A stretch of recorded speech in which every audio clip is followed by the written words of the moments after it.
Você já se sentiu oprimido muitas vezes num primeiro movimento de assumir uma liderança nova por não se sentir capaz, preparado? Isso é muito comum, né? Quando eu olho para mim, há uns 30 anos atrás, o coração palpitava quando a primeira vez que eu fui assumir um time. E o pior, né? Quando você ascende dentro de um lugar na organização, como uma estrutura, normalmente você era colega, amigo dessas pessoas, e de hora para outra você assume a responsabilidade de ter que dirigi-los, ter que liderá-los. E talvez esse seja o principal dilema dentro dessa perspectiva, porque vem um conflito aí do ponto de vista do lugar que eu ocupo, né? E aí, eu vou reproduzir esse padrão de amizade, eu devo lealdade a essas pessoas, porque são meus amigos e por causa deles eu cheguei nesse lugar, eu não quero ser tratado como alguém diferente, ou muitas vezes eu vou para outra polaridade. Eu começo a expressar um padrão mais de força, de imposição, porque essas pessoas precisam me respeitar. E como a gente não sabe o lugar desse respeito, muitas vezes ele vem dessa, né, expressão dual aí, dessa conotação daquilo que eu quero ser, entre aquilo que eu desejo ser a partir da perspectiva do outro. Então, se você já sentiu esses dilemas, se você já sentiu essa dor de iniciar uma trajetória como líder, existe um olhar muito singular que eu quero convidá-lo e que se eu tivesse aprendido isso lá atrás, talvez a minha história pudesse ter tido alguns atalhos, né? Eu sei que a vida precisa ser vivida a partir das experiências, mas a gente pode aprender não só com as nossas experiências, com experiências dos outros, a gente pode ganhar alguns espaços aí, algumas jardas adiante, para que a gente possa sofrer menos. E tem uma lógica que eu acho fundamental dentro dessas perspectivas, né, que a gente traz. Primeiro é entender, de fato, o que é ser líder. E aí existe uma diferença básica entre liderar e chefiar. E muitas vezes a gente acha que é apenas um atributo de poder. E poder, ele não está associado apenas à estrutura do cargo, como legitimação de um dever, mas ele está associado muito a uma natureza humana, a um espaço de construção onde as pessoas possam se reconhecer válidas dentro de um espaço social. E esse é o lugar que eu queria te convidar para olhar, né? O que que é autoridade, o que que é poder? A autoridade, ela nasce de uma legitimação interna, de uma verdade que eu espelho por não ter o dever e a obrigação de responder tudo a tempo e a hora. Se diante da experiência do cotidiano, pela muitas vezes imaturidade, pela insegurança, e o padrão da insegurança normalmente está associado a ter que demonstrar para o outro que eu sei, que eu sou bom, que eu sou capaz, que eu não ganhei esse cargo de graça. Normalmente a gente tem esse receio das pessoas sentirem de que eu estou sendo privilegiado, que eu fui o escolhido, que os critérios de definição não foram justos. Às vezes outras pessoas achando que o meu cargo, aquele lugar era meu, que ele roubou de mim. E tudo isso está no pacote, está no balaio, não vem separado. E tudo isso nos afeta como líder de primeira viagem. E qual é o princípio básico dessa autoridade? É a gente não negar esse medo. É a gente ser capaz de acolher os nossos receios. Não é sobre capacidade de resposta, não é sobre velocidade de resposta, não é sobre ter que saber e responder tudo o tempo todo. Mas o ponto de partida para que essa liderança possa existir e se sustentar é exatamente a humildade. Se a gente pudesse acelerar o tempo e entender, né, o que, que vai de fato validar a minha experiência como líder à luz do olhar do outro, tem duas palavrinhas que eu acho que elas definem o atributo dessa liderança. As pessoas te admiram e te respeitam. Se você conseguir construir no decorrer do curso do tempo, futuro, né? E as pessoas olharem para você, te admirarem e te respeitarem, você teve sucesso como líder. E aí eu preciso voltar para o tempo presente e entender o que, que produz respeito e admiração.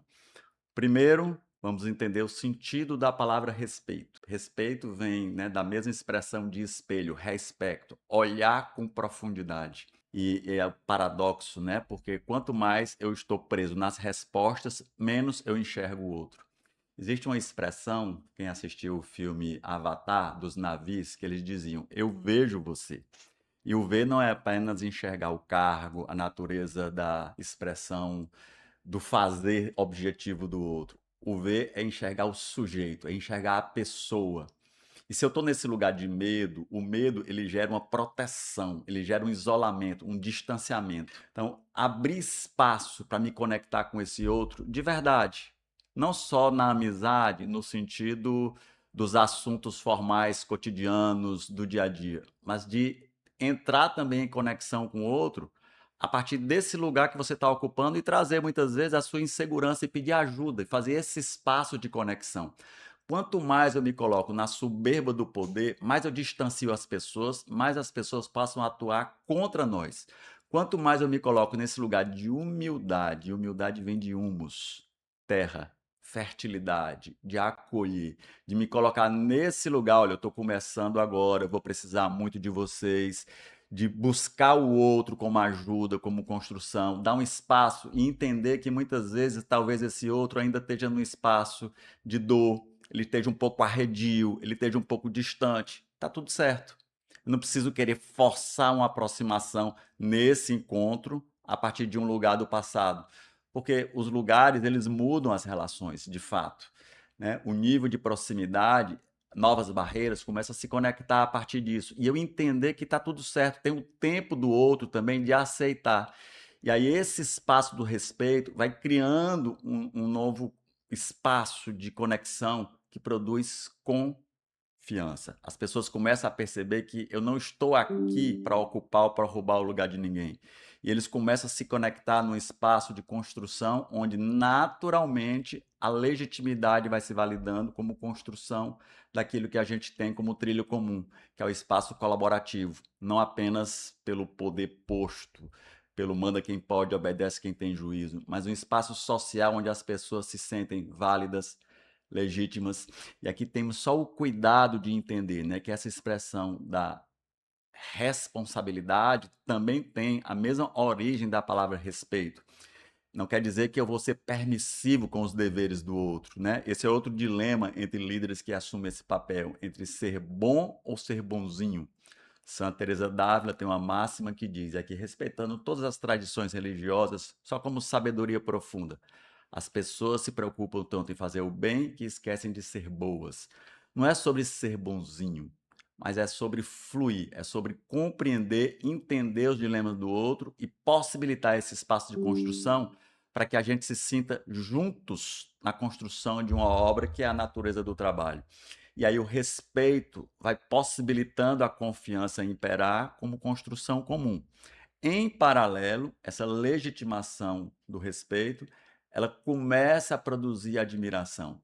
E se a gente olhar na nossa história, quem são os líderes que a gente admira? Quem são aquelas pessoas que passaram na tua vida? Se você olhar, de repente pode ser um pai, um professor, um tio, uma mãe, alguém na tua vida que te inspirou e que você passou a admirar. Normalmente não está associada à natureza do conteúdo que ela tem, do conhecimento específico. Pelo menos quando eu olho para a minha história de vida, não é esse o atributo principal que produz admiração. Normalmente eu admiro aquelas pessoas que são verdadeiras. Às vezes eu posso até não concordar com elas.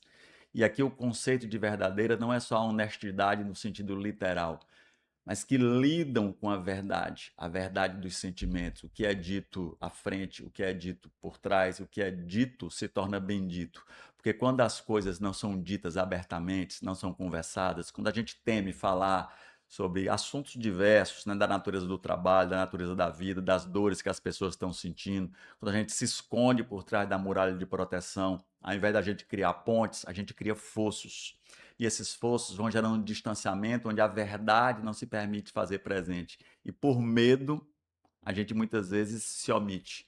E esse espaço, ele é sentido pelas pessoas. A verdade não é uma expressão apenas da fala, é uma expressão do sentimento. De podermos tratar, porque quando você assume um lugar de liderança, não é que você vai ser terapeuta das pessoas, mas de algum lugar o objeto da liderança não é apenas a tarefa. Como chefe, nós cuidamos de tarefas, rotinas, processos, atividades. Como líder, nós olhamos para pessoas. Pessoas realizam tarefas, pessoas constroem caminhos e geram resultados.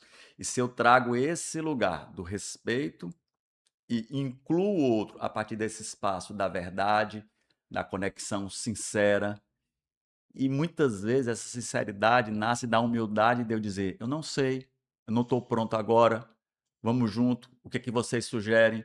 Esse espaço é incrível, né? Porque a humildade, quanto mais eu reconheço que não sei, mais eu me empodero diante do outro, mais o outro passa a admirar e passa a me ajudar a construir aquilo que é o nosso saber, não o meu saber individual. Essa talvez seja a grande virtude da liderança. Não é sobre quanto você consegue retirar das pessoas, mas quanto de fato eu consegui agregar e deixar valor para essas pessoas. E talvez uma pergunta essencial a gente possa trazer como olhar para essa liderança como construção futura, né? De novo, acelerando essa máquina do tempo e a gente olhar para trás. Não é quanto eu deixei de mim nessas pessoas, porque não é uma ação que nasce da intenção de querer fazer diferença, mas é o olhar do outro. O que que esse outro leva de mim como transformação real daquilo para ele se torne uma inspiração do futuro. Porque os líderes verdadeiros, eles não cumprem apenas metas. As metas, do ponto de vista da chefia, do ponto de vista da gestão, do ponto de vista da atividade, ela é um fim. Do ponto de vista da liderança, as metas, os números contam histórias que inspiram o futuro. Que elas olham para a gente e dizem: o que eu aprendi sobre mim, o que eu aprendi sobre a nossa relação, que eu levo para o futuro a partir daquele desafio que eu consegui cumprir. Talvez esse seja o maior presente que um líder possa deixar. Não é o aprendizado sobre a tarefa. E eu não estou tirando o valor aqui dos aprendizados factuais, objetivos sobre a tarefa. Mas é muito mais sobre nós. Cada desafio que você instiga, que você ajuda as pessoas a vencerem, as pessoas aprendem que elas são capazes de ir além daquilo que elas sonhavam. E talvez essa seja a grande inspiração de todo líder. E talvez o nosso medo seja exatamente o da nossa luz. Porque a nossa luz não está no que nós conhecemos, está exatamente na possibilidade de aprendermos algo novo todo dia. E se eu não sou capaz de viver isso, como é que eu posso inspirar outras pessoas a viverem isso? Entenda que esse é o verdadeiro paradoxo da liderança e a humildade é esse espaço de eu poder ser, aprender todo dia um pouco mais a cada novo momento. Fica com a gente e até a próxima.